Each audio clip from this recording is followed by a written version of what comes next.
So there are three causes of acute renal failure, the first being pre-renal, which is hypoperfusion to the kidney, and this occurs in about 70% of the cases. So there is a decrease in cardiac output, then the GFR decreases, which is the glomerular filtration rate. In an intrarenal cause, there is parenchymal damage, or there's primary tubular problems. This would be like a kidney stone, or actually cysts or tumors inside the kidney, and this would cause a decrease in the GFR. And then post-renal is obstruction of the after the kidney, which this will increase the tubular pressure and then decrease the GFR. In chronic renal failure, or end-stage renal failure, it is progressive and irreversible. There's a decrease in renal function. Uremic waste products accumulate in the body. Normal GFR is 90 to 120 milliliters per minute. Stage 1, you'll have a normal GFR, and then stage 2 and 3, it'll gradually start decreasing even more. And then stage 5 is called end-stage renal disease, and there is 90% of the nephrons destroyed, so the GFR would be very, very low. At that point, the kidney is non-functioning. In acute renal failure, there's an initial insult. The next stage is the oliguric stage, and so they have oliguria, so they might have only 400 mLs out per day. They will start to have uremic symptoms like an increased potassium and other labs that seem to go up. They might have fullness, nausea and vomiting, abdominal cramping and pain, and muscle cramps. The next stage is the diuresis stage, where it's starting to resolve and there will be a gradual increase of urine output, and the uremic waste is then eliminated from the body. And then the recovery stage, that they will be near normal. So the assessment for both acute and chronic renal failure, we will be looking at labs. The labs that are increased are the BUN, the creatinine, the potassium, phosphorus, and magnesium. The labs that are decreased, or things that will be decreased, is the urine output, sodium, hematocrit, and hemoglobin, the pH of the blood, so they'll be acidotic, and calcium. So cardiovascular disease is the #1 cause of death for renal failure patients. They may also get uremic peripheral neuropathy, so the toxins that stay in the body will actually destroy their nerve endings. So when we think about caring for a patient, nursing care for a patient with renal failure or acute kidney injury, we want to think about all of the most important type of priorities. So impaired gas exchange, they're going to have decreased hematocrit and hemoglobin.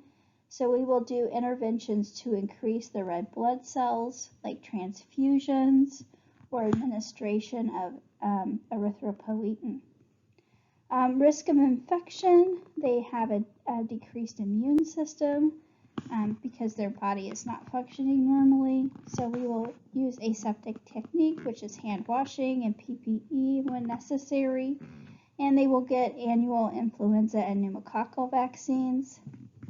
Activity intolerance, that happens not just because their hematocrit and hemoglobin are low, but they also have fluid volume overload. When we have fluid volume overload, it's more difficult to move due to swelling, and also they could possibly have infiltrates in their lungs and have decreased gas exchange that way. So we want to have them balance activity with rest and interventions to increase red blood cells and hemoglobin. And deficient knowledge, there's so many areas that this can be used, and one is medications, and in your notes there's lots of ideas. Impaired skin integrity related to phosphorus deposits on skin. So phosphorus accumulates in the body and it is damaging to our skin, and it coats our skin like a white frost. They'll also call it uremic frost. So we will do interventions to control the itching, which would be Benadryl, Atarax, and there is a lotion called Lachydrin that can be used to help decrease the itching. Disturbed thought process. So with all these toxins in the body, the patient might have confusion, so we will be protecting the patient from injury.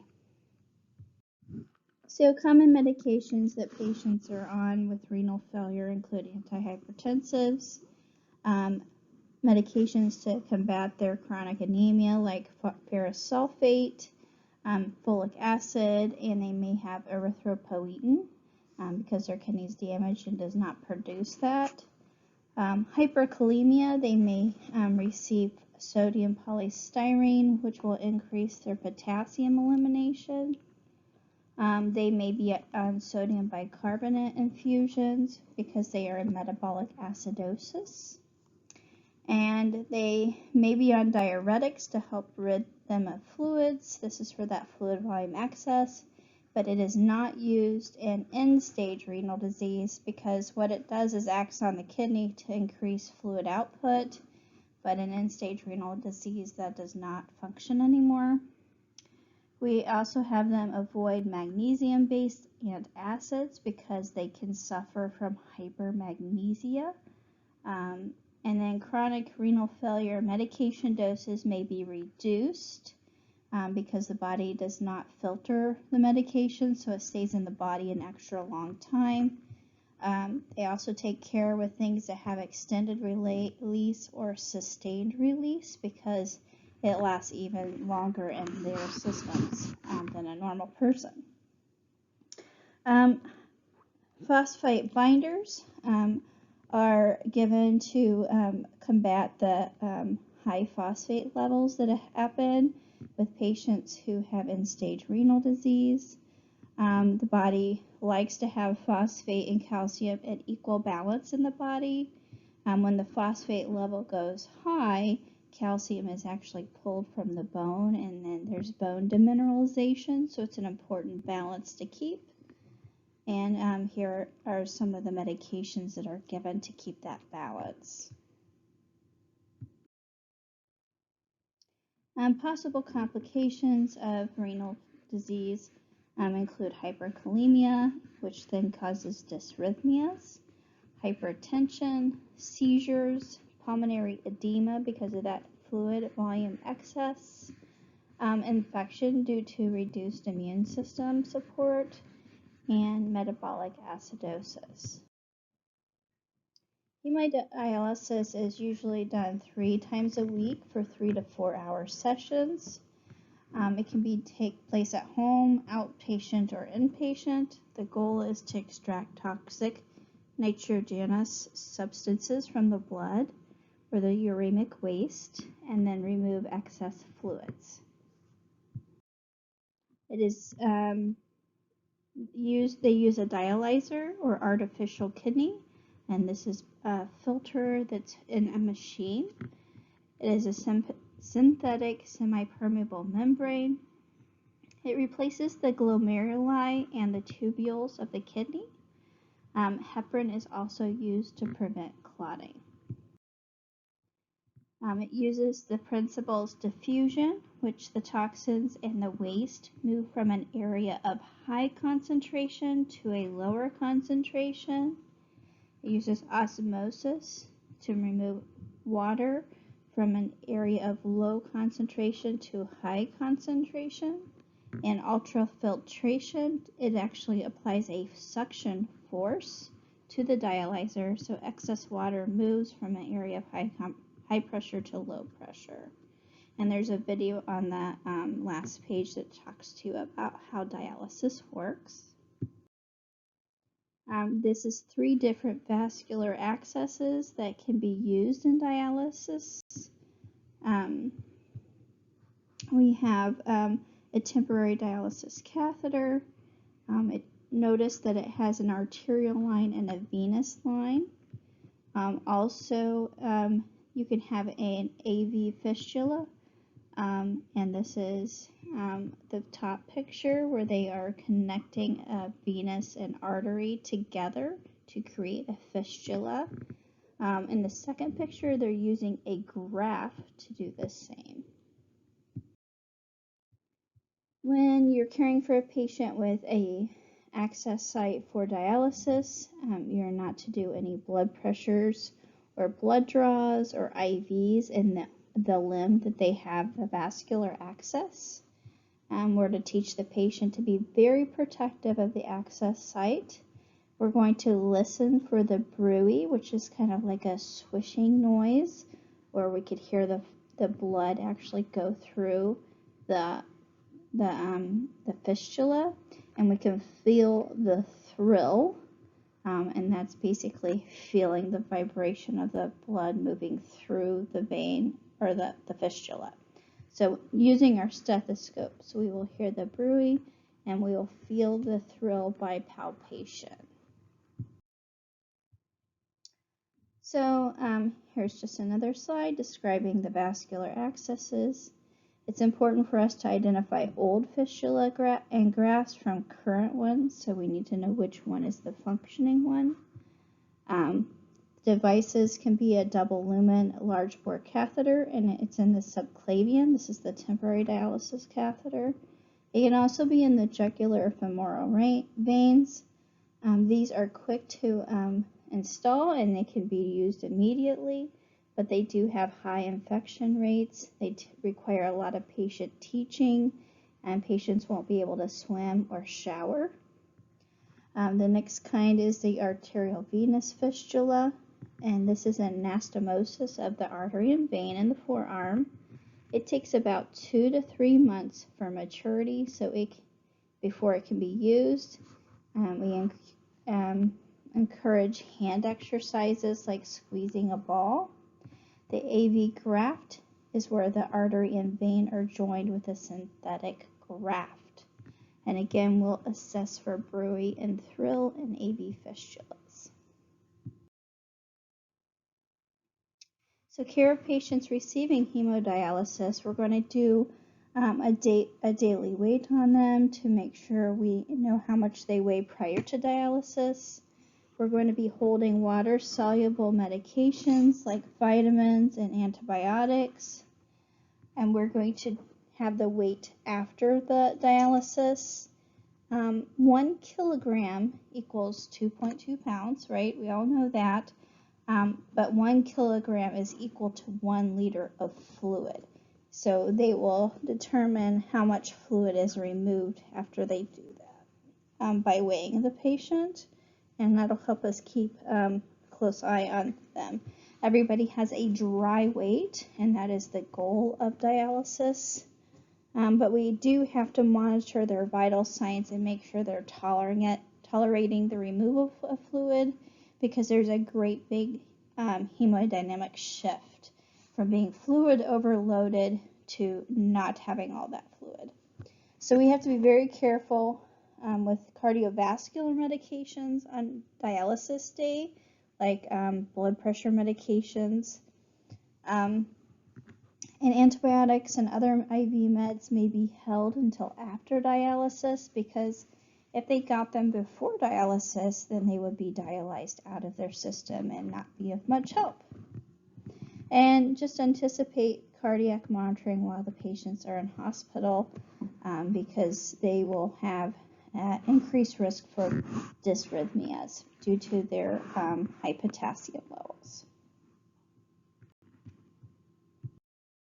So complications of dialysis include high triglycerides, which also increases our cardiac artery disease, which is also the leading cause of death of our renal failure patients. They have anemia. They may require transfusions, which they can do during dialysis sessions. They have an increased risk of GI ulcers, nausea and vomiting, and malnutrition. And this goes right hand in hand with end-stage renal disease. And then hypotension. This is a major complication post dialysis. Continuous renal replacement therapy is a special type of dialysis done only in the ICU. This is for patients who are not hemodynamically stable, so they have chronic hypotension or hypotension that is not able to be, that is difficult to manage and that is kind of constantly changing. So this patient might even be on pressors, trying to get them to have a good blood pressure. So anyways, they're in the ICU, they're not hemodynamically stable, they will not tolerate large, rapid fluid shifts like normal hemodialysis. So CRRT is done. The dialysis personnel do not need to be staying at the bedside. This is continuous dialysis. It's removing very small amounts of fluid per hour, and it's continuous. They usually use femoral lines. They're very quick to initiate, and this is again done only in the ICU. Excuse me.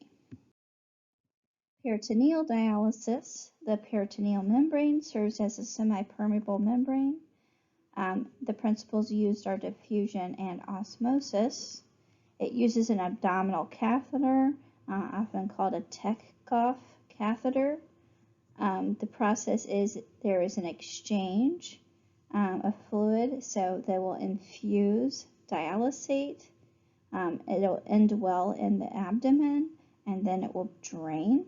This fluid is dextrose based. It comes in 1.5%, 2.5, and 4.5. The higher amount of dextrose, the more fluid will actually be removed from the body. Complications can include peritonitis. We would notice a cloudy drainage coming from the patient when they're doing the draining of the fluid. Or it could be even brown colored if they have perforation. Other signs of peritonitis include abdomen that's firm, painful, hard to the touch, excruciating pain. The patient might also have leukocytosis, and they would also have temperature, a fever. When we're doing peritoneal dialysis, we should be weighing the bags of fluid before and after to determine how much fluid is coming off. And there's a video about this process on the last slide. Transplantation for kidneys. It's done for patients with end-stage renal disease. The donor can be living or deceased. It's desirable to have a living relative. And it's contraindicated to have donation if there's any infection or history in cancer in your donor. Pre-op has a very thorough assessment for both the donor and the recipient, including dental, psych eval, and they have to stay healthy while they're waiting for transplantation. Intraoperatively, they will leave the kidneys in that are non-functioning, and the donor kidney will be placed in the iliac fossa, so it's just a little lower than the normal area that the normal kidneys are. Postoperatively, we're going to be watching for urination. This will be a good sign that this transplant has been successful. Patients who have transplants are given post-op transplant anti-rejection drugs. And here are a few for you to look and learn about, memorize. And they have to be taken on a regular schedule, not miss a dose, and they are taken until the end of their life. So transplant rejection is where the immune system attacks the transplanted organ. Most rejections occur because the patient does not follow the medication plan. Signs and symptoms of rejection are oliguria, edema, hypertension, fever, tenderness over the new kidney. So we must suppress the immune system. So they also have a risk of infection because we are suppressing the immune system. So we are to have them report any fever, chills immediately to the transplant center. And rejection is inevitable unless an identical twin is the donor or an immune suppressant medication is started. There are 3 types of rejection. The first one is hyperacute immediate. So the recipient has pre-existing antibodies to the donor and they have an immediate rejection. Acute rejection is 3 to 14 days and chronic rejection is years or long-term inflammatory or immune response. So breast cancer is the #1 cancer in women. These are the risk factors. So female, obese, older adult, personal or family history, inheriting the gene mutations from a parent, which are the BRCA genes 1 and 2, alcohol use, high-fat diet, early menses and late menopause, and there's a higher death rate in African Americans, and it's possibly due to late diagnosis. Assessment and diagnostic techniques. So the lesions are usually non-tender, fixed, hard, and irregular borders. They're common in upper and outer quadrants of the breast, so that's close to the armpits. Ultrasound can be done, or mammograms are only for screening, so that's important to understand. They don't diagnose cancer of the breast. CT and MRI are also done to help do diagnostic. Staging determines the prognosis and treatment. Types of surgery. There is radical, which removes the breast, axillary lymph nodes, and pectoral muscles. There's modified radical, which removes the breast and the axillary lymph nodes. And there's total mastectomy, which is also called a simple mastectomy. And the axillary nodes are left, and that's usually because they're not affected. And then there's breast conservation, which is a lumpectomy.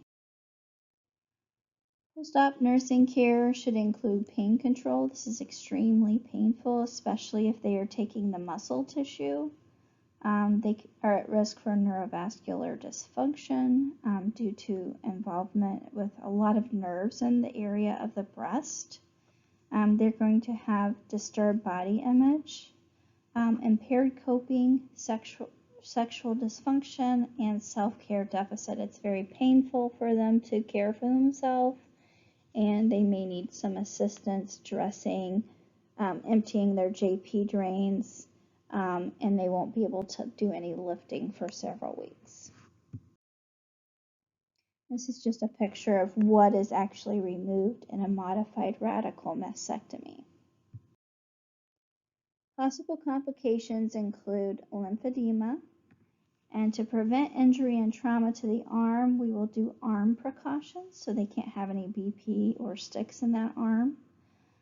Hematoma formation, we have a large amount of vascularity in the chest and breast, and so this is a very common result or complication. So we do have to watch for swelling, firmness, and skin color changes. And infection. Because the patient has kind of some restrictions with movement, they will need help with cleaning and caring for their wounds.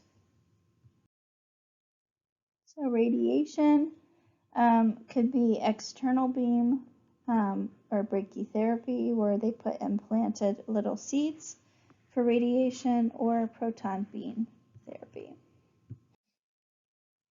Prevention, so Women between 40 and 44 should start with a screening mammogram every year. So women between 45 and 54 should get one every year. And 55 and older can switch to every other year, or they can continue yearly mammograms. And these are for women who do not have an increased risk of breast cancer. An increased risk would include having the BRCA gene or a family history of breast cancer. And there's a lot of other things like having other cancers in the family can be linked. So it is really important to understand what the patient's risk factor is. Are they high risk or average risk? In uterine cancer, this is the endometrial lining. This is usually happening in greater than 50 years old. Higher risk for obese patients because this actually increases estrogen in the body.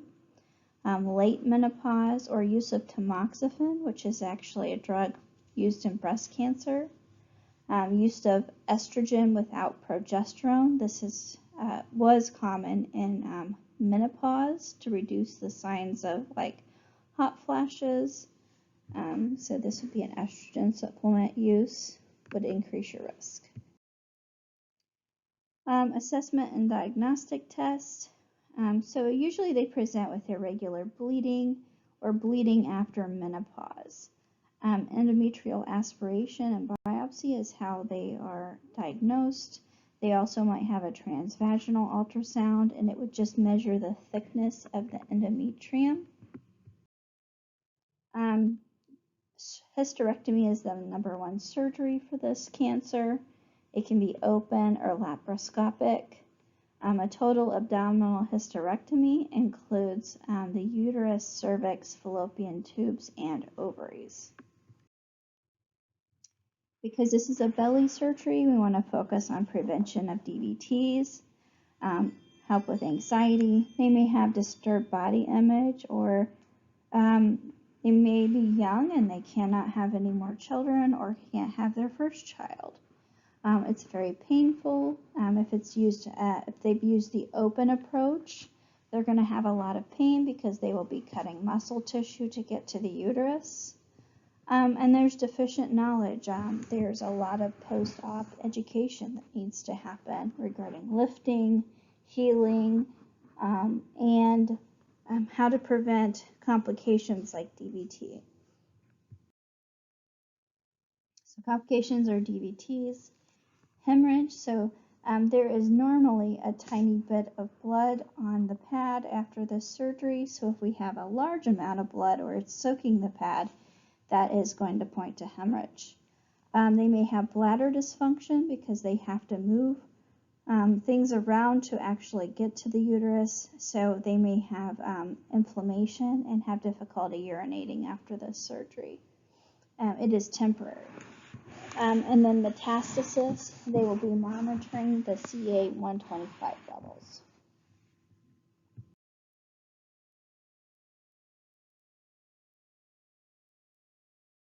Ovarian cancer, the risk factors, well, most ovarian cancers have no risk factors.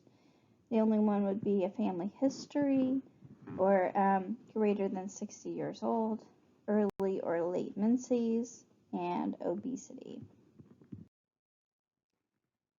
This one is much harder to diagnose due to the cancer being deep in the pelvis. There is sometimes non-specific GI or GU symptoms. They might have increased abdominal girth due to increased fluid.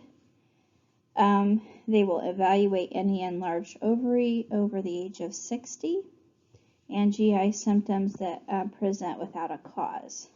They can use CTs, MRIs, also the blood test CA-125, and you're higher risk if you have a BRCA1 or BRCA2 mutation. Types of surgery, you might have a prophylactic oophorectomy with BRCA mutations, so that is a preventative surgery, or removal is the first choice after diagnosis, which would be a total abdominal hysterectomy. Pre and post-operatively, we will need to assess for emotional support, post-operatively pain. We will also need to do certain precautions because it is an abdominal surgery. They have a high incidence of urinary retention and also DVTs. They may have post-operative edema, nerve trauma, decrease in bladder tone, and they may require an indwelling catheter for a time until the inflammation goes down. Complications arise due to advanced disease, which may lead to ascites. This occurs because of damage to the lymph system due to the cancer. And if they have ascites, they are also at risk for pleural effusion. They may have external radiation or brachytherapy, but it's less likely, and this surgery is usually the very first choice. Chemotherapy may be done. It can be given intravenously by mouth, and also it can be done intraperitoneal or through a port that's actually in the abdomen, and it goes directly into the peritoneal cavity. Bladder cancers, one of the risk factors is tobacco. This actually doubles the risk. It's usually found in individuals greater than 55. Exposure to carcinogens like dyes, paints, workplace exposures. Recurrent UTIs and kidney stones can also increase your risk for bladder cancer. They will have visible, painless hematuria. They might have an alteration in voiding. A ureteroscopy is the way they diagnose. It is a scope that goes into the urethra and into the bladder and is able to look and also take a biopsy. The surgeries depend on the grade. They might have to have a cystectomy, which is removal of the whole entire bladder with diversion. The first diversion surgery, and the most common, is the ileoconduit. It is also known as a urostomy. The ureters are placed in an ileal loop, so a part of the intestine, and they do make a stoma. So this is, and a bag will be collecting the urine on the outside of the body. A content reservoir, the ileum forms a pouch inside the body to collect the urine. There will be a stoma that reaches to the outside of the body, but the patient will in and out cath through the stoma to drain the urine. And here is a picture of the ileal conduit and the content reservoir. It's also called an Indiana pouch. Postoperatively, we want to force fluids and make sure they're getting adequate fluids. We will monitor their urine output. Hematuria is normal in the first 48 hours. They may have temporary stents, and they may have to be flushed. The ileum will always produce mucus, so the urine that does come out of these devices may have strands of mucus in it, and that is normal. We will teach ostomy care, and we will teach in and out cath procedures for those with a reservoir. So most of the complications arise due to the mucus production, but also the stomas can have issues with healing and bleeding. So there you need to monitor it for a pink, nice stomas. They may have external beam radiation therapy. Chemotherapy can actually be placed inside the bladder, and that's called intravesical chemotherapy. Or they may have some systemic chemotherapy, and these are if the cancer has left the bladder. Renal cancer, this is typically higher in the male gender. Tobacco use is the first risk factor. Also occupational chemicals, obesity, and polycystic disease. There's usually no symptoms 90% of the time. There may be a palpable mass on the physical exam. They may have painless hematuria, dull back pain, and this is diagnosed by IV urography or a cystography or an angiogram or a CT. We have to really monitor them for dehydration and renal failure because of these tests. They use a lot of dye. So nephrectomy is the number one surgery, which is the removal of the kidney. A radical nephrectomy would include the kidney, the adrenal glands, and the lymph nodes. The renal artery embolization will create infarcts on the tumor. So basically it's blocking that tumor's blood flow. And this can be usually used when the cancer has metastasized or prior to a nephrectomy.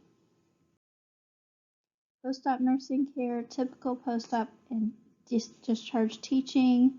We're going to be watching for drops in their hematocrit hemoglobin. This is a belly surgery, so an increased risk of DVTs. If the adrenal glands are removed, the patient will be on lifelong steroids. For people with kidney cancer, radiation therapy is not used that often, or it's only used to palliate because it's not really well targeted. Also, chemotherapy is not really used in renal cell because kidney cancer cells don't respond to it, but they do use immunotherapy, and this can help boost a person's own immune system and destroy the cancer cells. Prostate cancer is the most common cancer in men. In the United States, it's very high. We have greater risk in the African American population. If you have a familial predisposition, if you have a diet high in fat, red meat, and dairy. The assessment, that's usually asymptomatic, but they may have urinary obstructive symptoms. They may also get hematuria if the cancer invades the urethra or bladder. They may have painful ejaculation. Bone pain and pathological fractures occur with bone metastasis. And there is screening done via the digital rectal exam. They are feeling for a hard or enlarged prostate. And they do this with fingers in the rectum. The prostate-specific antigen test, if it's high, this is suspicious of cancer. Normal is less than 4. And an ultrasound and biopsy will confirm the diagnosis. Types of surgeries, they can have a radical prostatectomy. This is the number one option if the cancer is confined to the prostate. Post-op care, they will be monitoring for hematuria and urine output. Complications can include urinary retention, urinary incontinence, and sexual dysfunction. The radiation patients might have are either external or brachytherapy. Hormonal therapy decreases testosterone with androgen deprivation, and this will cause the prostate to actually shrink, or it's called prostatic atrophy.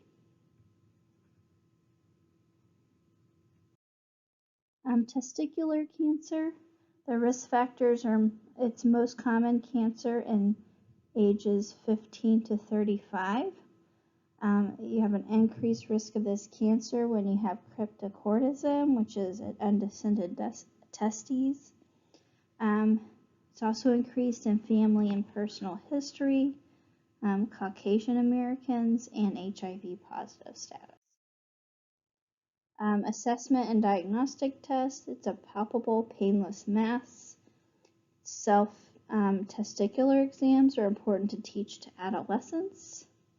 The surgery is called an inguinal orchiectomy, and they are both diagnostic and a treatment. And CTs and MRIs will check for metastasis to thoracic cavity and brain. That's where they most often have metastasis to. It's high cure rate. The orchiectomy, of course, can diagnose, but also removes the tumor. They also may do retroperitoneal lymph node dissection to diagnose and prevent lymph node involvement.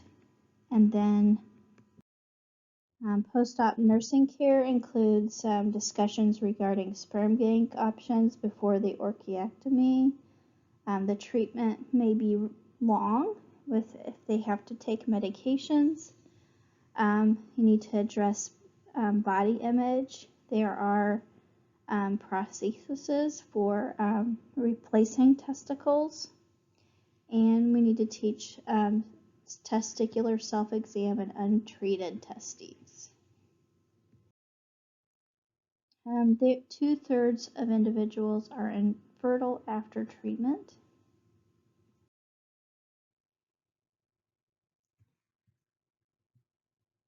Radiation,